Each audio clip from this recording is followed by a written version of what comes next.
Gun ban and checkpoints are set to roll out as authorities tighten security for the upcoming parliamentary elections.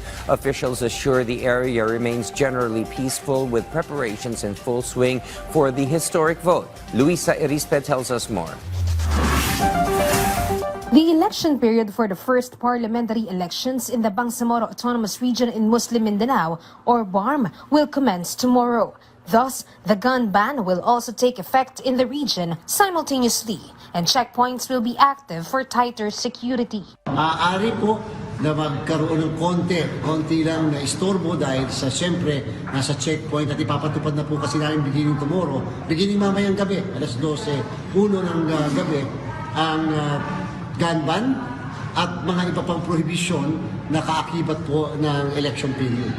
COMELEC has yet to determine which areas should be under control or considered as hotspot. But for now, the BARM is generally peaceful and ready for the elections. In the meantime, yun lang po muna kung ano yung proper na deployment, regular deployment na ginagawa natin, yung presensya ng ating po security forces, wala pong pagbabago. Sapagkat napaka-generally peaceful po ang buong Bangsamoro sa kasalukuyan. Next week, COMELEC will hold an urgent meeting with the political parties and stakeholders to discuss more details about the parliamentary elections. And COMELEC will also be holding a voter education program to inform BARM voters on the importance of the parliamentary elections. Meanwhile, COMELEC will still continue with its preparations for the Barangay and SK elections, even if the proposed bill to postpone the elections is either signed by President Ferdinand R. Marcos Jr. or left to lapse into law tomorrow.